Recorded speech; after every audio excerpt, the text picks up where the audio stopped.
But, okay, the reason why I wanted to sing that, I get why people get tired. I said, I'm tired. My voice is. I wanted to sing that because I love any of those songs, right? That talk about being hungry for God and being thirsty for God. That's why I love that song, Hambre de ti, Señor.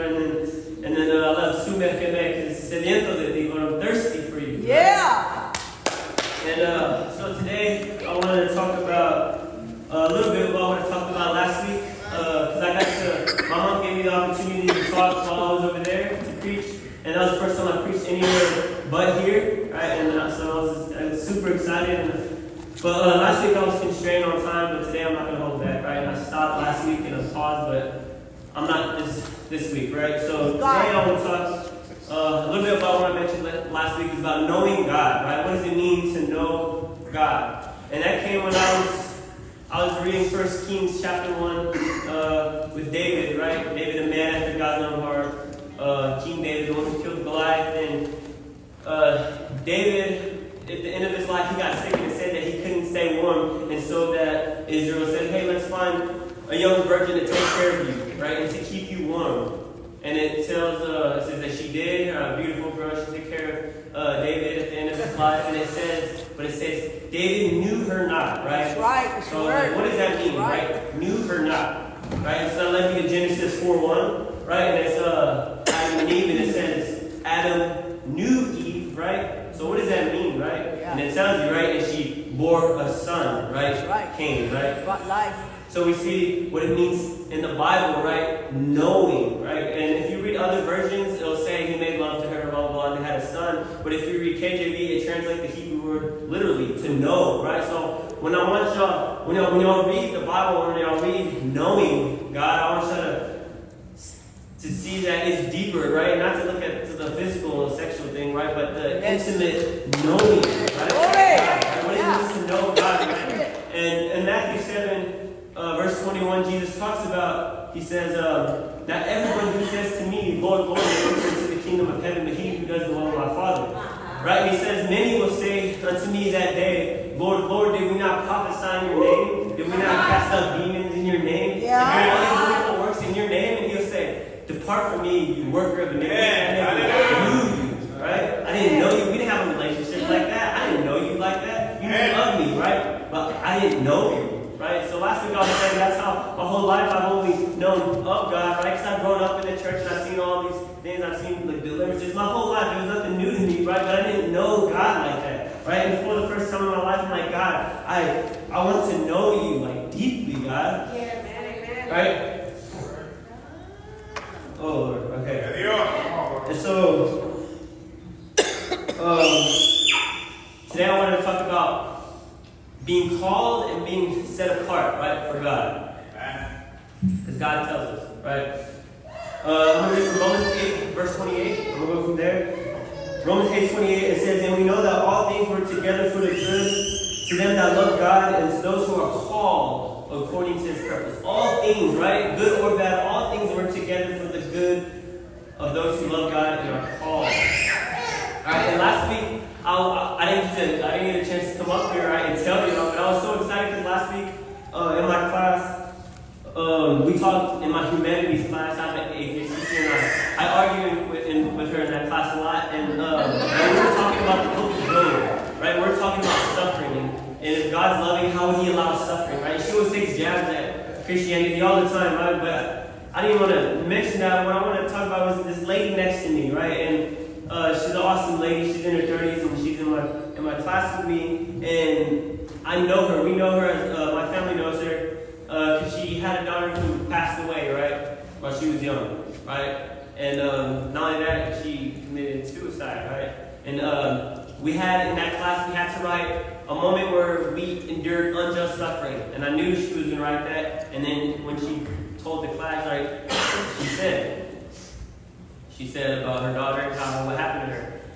And so I was like, man. But the thing is, in my class, right, we have a lot of Christians, right? And they're saying how God can use the bad for good, right? And I was like, that's true, and that's biblical. That's Romans 8:28. All things work together for the good of those who love God and are called according to his purpose. And so I told her, right, because before that, she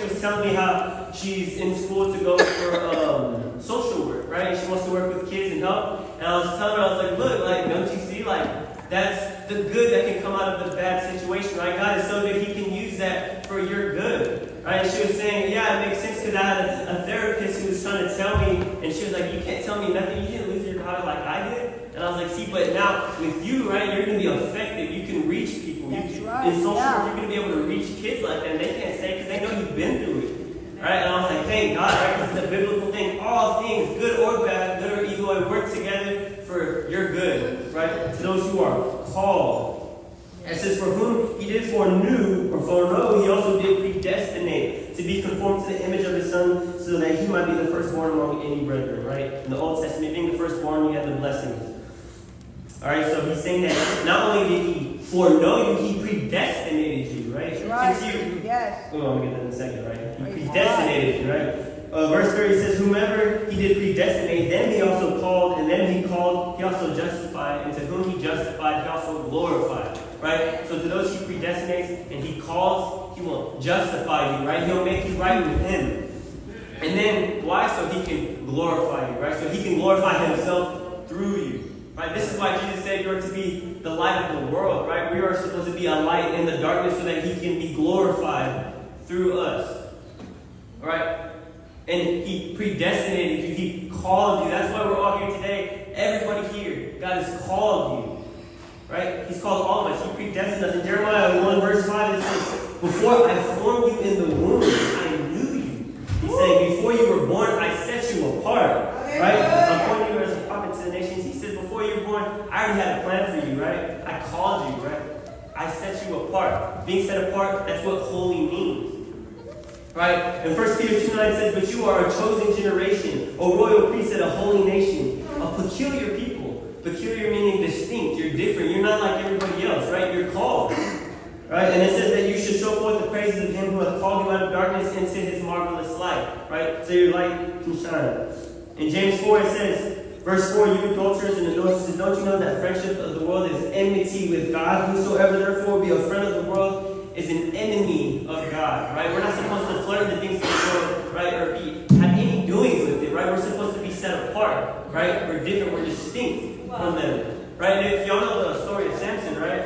Right? Samson was a man, he was called by God. Before he was born, the angel appears to his mom and says, I have set Samson apart. Don't let him drink any strong drink and don't touch him. Why? Because I've set him apart. But Samson failed, right? And we know that he loved women. He loved not the Israelite. When he went against the law of Moses and loved foreign women, right? He flirted with the things of the world. And what happens, right? He lost his anointing, right? And his eyes get gouged out. And then God in His mercy helps him at the end of his life. But you see that he's like a failed, like God called him, but he failed, right? Yes, that's right. So that's why we're supposed to be set apart and be distinct. We don't flirt with the things of the world. We're different, right? So don't act like you. That's right, amen. And what I wanted to read was Exodus 33.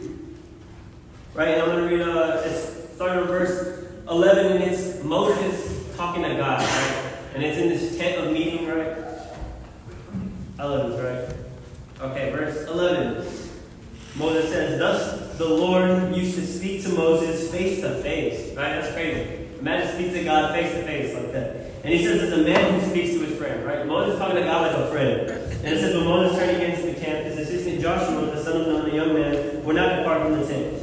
Alright, so here's Moses talking to God. He says, Moses said to the Lord, see, you say to me, bring up this people, but you have not let me know whom you will send with me. Yet you said you know me by name, and you have found favor, and I found favor in your sight. He's saying, so therefore, if I found favor in your sight, please, Lord, show me your ways, right? He says that I may know you in order to find favor in your sight. Consider too that this nation is your people. And he said, and God says, okay, right? My presence will go with you, right? He says, I'll be with you. But Moses is still like he doesn't believe. And he says, if your presence will not go with me, Lord, do not bring us up from here, right? If you're not going to be with me, don't let me go. And he's saying, for how shall it be known that I found favor in your sight, I and your people? Is it not you're going with us so that we are distinct? I and your people from every other people on the face of the earth? Right? Isn't that what sets us apart? Is that you're with us? So God, I'm not going to go if you're not with us, right? Because you being with us is the only reason why we're set apart and we're holy, right? And so the Lord said to Moses, this very thing that you have spoken, he says, I'll do for you, right? Because you have found favor in my sight and I know you by name. And he says, Moses said, okay, Lord. please show me your glory. Right? That's why I sang that song, right? He says, Lord, please show me your glory. Right? So Moses is literally talking to God face to face like that. But he still says, Lord, show me your glory. Like, what are you talking about? Moses, I would love to be in your position to see and to talk and know God like that. And he's saying, Lord, I want more of you. Right? I want to see more of you. Right? Because once you get a taste of God like that, it just makes you wanting more. And so Moses said, Lord, please show me your glory.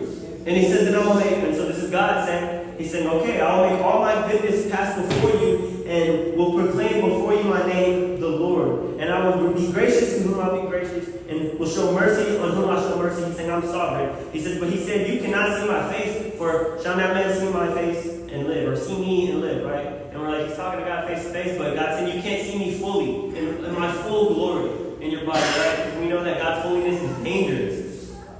But he said, you can't see all of me and live. But he says, okay, but look, behold, there is a place by me which you will stand on the rock, and while my glory passes by, I will put you in a cleft in the rock, and I will cover you with my hand until I pass by. Then I will take away my hand, and you shall see my back, and my face will not be seen, right? He's saying, you'll see my back part. So I'm going to cover you with my hand, I'm going to pass by, I'm going to take it out, and then you're going to see my back, right? So that way you can see me and live, right, and not die. Right, so he's answering Moses' request, right? I'm going to let you see my glory. I'm going to let you see even more of me, right? Amen. So that's what I want to talk about in my life, right? I want to see more of God. I want to see his glory, right? Amen. Amen. And in my life, what I want to talk about is being set apart. Okay, this week, right, I've had such a horrible week, right? A horrible, boring week. According to the world standards, right? This week, I'm being serious. Like, I don't think I've turned on the TV. I haven't hung out. I noticed this. I realized this last night. I haven't hung out with not one friend, not once, right? Even Wednesday, I had a blowout, right? On my tire. It's been a horrible week, right? By the world's standards, but to me, right, all I've done is just seek God this week, right? Harder than I ever have, and it's been the best week ever, right? It's been so good, and I've been praying, and I've even started to cut off things, right? Because I just want to know him more. I'm like, God, I'm serious. I don't let anything distract me from you, Father God. And God's saying, like, he wants us to be set apart. Last night, my people from work my friends from work invited me, and they're having a party. I'm like, man, I can't, right? Because I'm set apart. God has called me. I can't do those things. There's nothing I'm any better than you. I can't. Because God has called me. Right? But in my life, right, I see God, right? I see God and I see his glory. And this week, if you would ask me earlier, I would have said, man, I'm having a bad week, man. Everything has just been going bad with my truck. I had to pay like $270, right, just for my one tire, and then I got certificates on all four, and that's with the discount. I work at Discount Tire. But I was like, man, if you would have asked me earlier this week, I was like, man, this week is horrible, right? But like God was saying, right, when my glory passes before you, right, I'll cover you with my hand, right? You won't be able to see, right? But once I pass, and once I let go of my hand, when you look back, you're going to see my glory, right? And looking back today, on this week, I'm like, God has been working this whole week, and he foreknew it, he predestinated it. Everything this week has led up to this moment, and everything, he's been so good. Look, I've seen his glory, I've seen his backside, right? I can see his glory in my life, and the things that happened. Thank you, Jesus. A couple weeks ago, I was mad, right? Because they cut my hours at work, and I was mad, right? And I was like, God, I have bills, how am I going to pay? They got me like working 3 days a week, right? But this week, right, they put me over like 40 hours, right? And we're not supposed to, right? As a part-time person, we're not supposed to be 40 hours whatsoever. If we go overtime, they get mad, right? And then not only that, Saturday, I was only supposed to work till 12, and they said, hey, we need you to stay all day. Right? I was like, man, even more so. I was like, and then the thing is, right, the reason why I say I have favor, right, and God, I see the favor of God in my life is that I was the only one, right? When I looked at the schedule, I was the only one even close to 40. I was like, God, like, where did that come from, right? And I was like, thank you, guys, you answered me, right? Because I was mad a few weeks ago. I was like, God, Jesus, you said in Matthew 6:33, just seek ye first the kingdom of God and all his righteousness, and all these things will be added unto you, Father. And that's not a word to Israelites or anything. Lord Jesus, you said that to me, right? So I'm going to hold you to that, right? How are you going to say that? But God, I'm struggling. Amen. Right? And so when he answered, I'm like, wow, like, man, like I see His glory, right? I don't see it, and when it's happening, it's hard. But when you look back and you see the back parts of God, you see, like, man, I see in the past how He worked everything just so perfectly. Man, it's awesome, right? Yes. Thank you, Father. Jesus. Amen. And I told y'all what the favor, right, with the raises and stuff that I've gotten. And I told her that the people who've been there a long time, when I told them, right, because I make 13 an hour, right? It's not like a ton, right? But they're saying, dang, like, we didn't make 13 like until like a year and a half after we started working. And I've only been there 4 months. That's why I was like, I can't not come up here and tell y'all about the favor, right? About my life. I cannot come up here and testify about how good He's been, right? Right. Thank you. And same in my life, how God's changed me, right? Because last year, and let's say like March, I remember I used to always preach, and when I preach, I always preach about being empty and about hopelessness. I always read Ecclesiastes, right? Because that's what I felt at the time, but God has completely like changed me, right? Completely, right? I don't even think the same, and that's true when He says give you like transform you with the renewal of your mind, right? And I'm now like I feel like at the point God has me like I'm dead, completely like dead to my sin. Right? Of course, there's some things I struggle with at work. I struggle with cussing. Right? I'm straight up, I struggle with cussing because we hammer in a lot of weights right when we balance, and I can't go a day without hitting my hand on something or without smushing my finger. So it's impossible not to say a cuss in those times. God's still working, right? It's slow. It's a process, but the progress from back then to now, right, it's been crazy, right?